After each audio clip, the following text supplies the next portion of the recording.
Let's move on to Peter Attia's Outlive, which is the third part of the interpretation. The logical sequence of this book is to first discuss principles and then strategies, so in the upcoming sections, let's first clarify the basic principles of the Four Horsemen. The theme of this part is the metabolic issues that eventually lead to type 2 diabetes. Metabolic dysfunction not only leads to diabetes, but is also related to the other three diseases in the Four Horsemen: cardiovascular diseases, cancer, and neurodegenerative diseases. It can be said that metabolism is fundamental to health. Reading this part feels like watching a psychological horror movie. You haven't done anything wrong. You don't smoke, drink excessively, or use drugs. You just enjoy cola and hamburgers like a normal person. You don't perceive any issues with your body. Your concern is not your body, but the emptiness and insatiable hunger in your heart. But you won't age normally.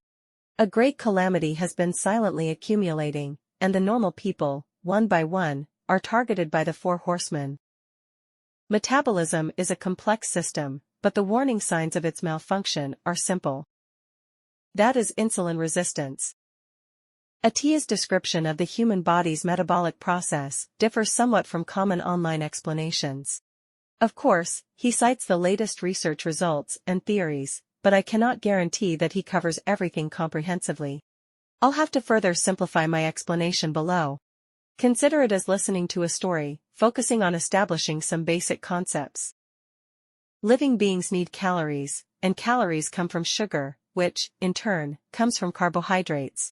There are many types of sugar, but the two main monosaccharides, glucose and fructose, are directly used by human cells. Other sugars are broken down into these monosaccharides before use. The hormone responsible for delivering monosaccharides to various places is insulin. Let's talk about glucose first. It exists in the bloodstream, flows throughout the body, and must maintain a balanced concentration. In the blood of an adult male, there should be about 5 grams of glucose circulating in total. If it reaches 7 grams, that's diabetes. How is this balance achieved? After the digestion of carbohydrates, they are converted into glycogen, a stored form of glucose temporarily kept in skeletal muscles and the liver. When you are exercising, insulin provides glucose from the blood to, for example, muscle cells, generating energy. This utilization reduces the glucose in the blood, and some glycogen is immediately converted back to glucose to maintain balance. This mechanism is good. You eat something, you have glycogen, you exercise, and glycogen is consumed. It's like a car with gasoline. There's just one problem. The amount of glycogen the body can store is limited. An adult male can store a maximum of 1,600 calories of glycogen, enough for 2 hours of intense endurance exercise. We can't eat all day, and what if the stored food is not enough? Nature's solution is to allow us to eat a lot of sugar at once.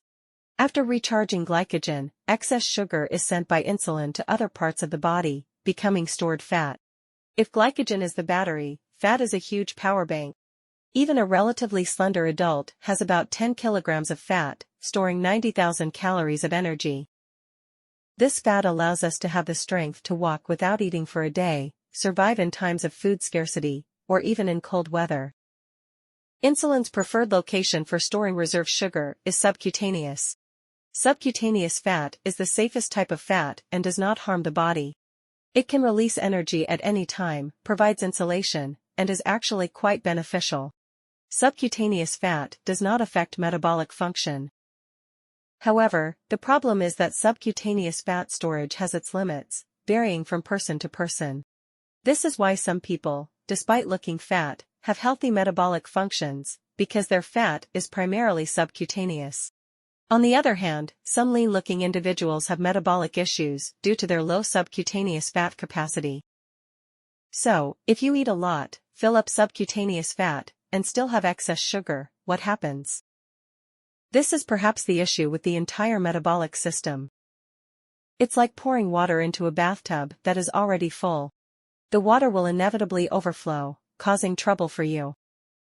Insulin will send the excess sugar outside subcutaneous fat to various places, turning it into fat and causing various problems. Sent to the liver, it forms non-alcoholic fatty liver. Sent to muscle tissues, it causes insulin resistance. Sent to the abdomen, it forms visceral fat. Sent to the bloodstream, it causes atherosclerosis. Sent to the heart and pancreas surroundings, triggering related symptoms. Some middle-aged men have larger bellies, indicating more visceral fat. Visceral fat cells secrete certain inflammatory cytokines, driving inflammation. Since visceral fat is adjacent to vital organs, any inflammation increases the risks of cancer, cardiovascular diseases, and type 2 diabetes. Remember, a fat belly is pathologically fat. Let's take a closer look at what happens when excess fat enters the liver. The illustrations might be a bit realistic and discomforting. A healthy liver is purple, clean, and smooth, quite good-looking. When excess fat appears on the liver, it will show some orange nodules, uneven and pitted. Even without medical knowledge, you can tell it's problematic. The impact of excess fat on the liver occurs in 4 steps. 1. Only visible excess fat on the liver, but no inflammation yet. 2. These fats cause inflammation, resulting in non-alcoholic fatty liver disease, NASH, which often has no apparent symptoms but has already damaged the liver. 3. Scars form on the liver, but still without external symptoms. 4. Over time, accumulated scars develop into liver cirrhosis, a serious problem. Think about it, isn't it frightening? The patient may be unaware, but the moment the doctor examines, they can tell that the liver is very unhealthy. The good news is that non-alcoholic fatty liver disease is reversible. The liver is a highly resilient organ. If you exercise more, control your diet, and eliminate fat from the liver, inflammation will subside, and liver function can return to normal. When excess fat goes into the muscles, it leads to insulin resistance. The process goes like this. Firstly, tiny fat droplets appear in muscle fibers. As these fat droplets accumulate, the muscles look like marble patterns in a Wagyu beef steak. Wagyu beef tastes good, but you wouldn't want your muscles to look like that. These fats hinder the signal transmission between muscle cells and insulin, making it more challenging for insulin to deliver glucose to muscle cells for energy. As mentioned earlier, blood glucose must be balanced. If glucose can't get in, to maintain balance, the pancreas produces more insulin, urging it to send glucose to muscle cells. Initially, this is effective, but it eventually reaches a limit. At this point, there is already a lot of insulin in the blood, but glucose levels won't decrease.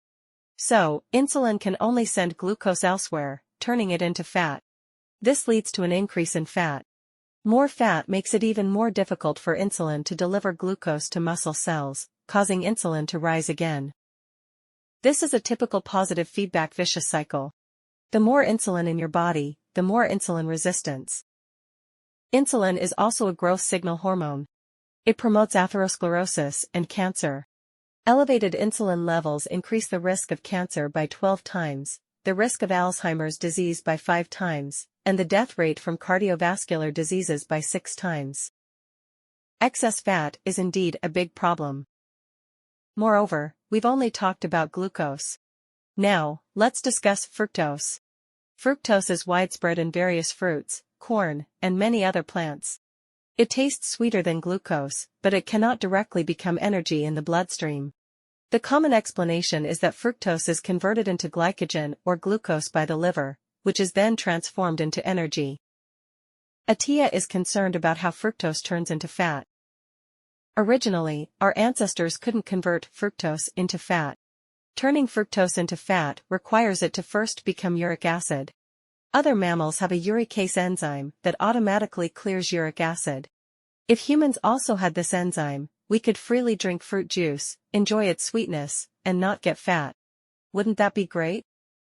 However, at some point in history, our primate ancestors underwent a genetic mutation and stopped producing uricase. In the environment at that time, this was absolutely good news, because now the body allowed uric acid to exist, and we could convert fructose into fat reserves. For example, you could eat more fruit in the summer, gain some fat for the winter. Even today, eating more fruits might not make you excessively gain weight, as fruit fructose is mixed with fiber and water, slowing down its digestion, allowing the intestines to metabolize it. But the problem is, now we have fruit juices, sodas, and such. Liquid fructose is too easily absorbed. What's even more dangerous is that fructose's micrometabolic feedback mechanism is different from glucose. It doesn't give you a full feedback. You might eat a lot and still feel hungry, even become addicted. This leads to, on one hand, producing a lot of uric acid, and excessive uric acid leads to gout. On the other hand, excess fructose becomes excess. As you guessed, fat. Especially liver fat, exacerbating non-alcoholic fatty liver disease. Yes, some people get fatty liver not from alcohol, but from drinking soda. In the end, it's all because of eating too much. Excess fat is a disease of affluent modern society.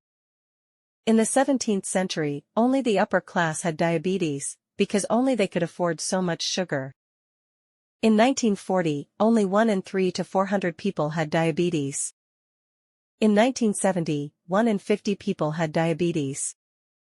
And today in the United States, 1 in 9 adults has type 2 diabetes. The essence of this story is that the metabolic system is already malfunctioning before the disease appears. The medical field now uses 5 indicators to judge metabolic syndrome, MetSyn. High blood pressure, high cholesterol, low high-density lipoprotein cholesterol, central obesity, a large belly, and elevated fasting blood sugar. The specific values are listed in this table. If 3 out of the 5 indicators are met, it is metabolic syndrome. In the United States, 120 million people have metabolic syndrome, with 90% of them meeting at least one indicator.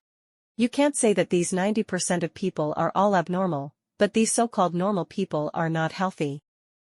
Attia believes that the most crucial indicator is insulin. For healthy individuals, during meals, both blood sugar levels and insulin levels rise, but after a while, insulin takes effect, blood sugar decreases, and then insulin levels drop. However, for those with insulin resistance, their insulin levels rise sharply within 30 minutes of eating, maintaining high levels for the next hour, or possibly increasing further. This is a warning signal indicating that this person already has metabolic syndrome. If insulin resistance continues to develop, the next step is prediabetes, followed by non-alcoholic fatty liver disease, and then type 2 diabetes. In other words, type 2 diabetes is the final stop in a series of breakdowns in the metabolic system. Having type 2 diabetes paves the way for the other 3 diseases of the Four Horsemen.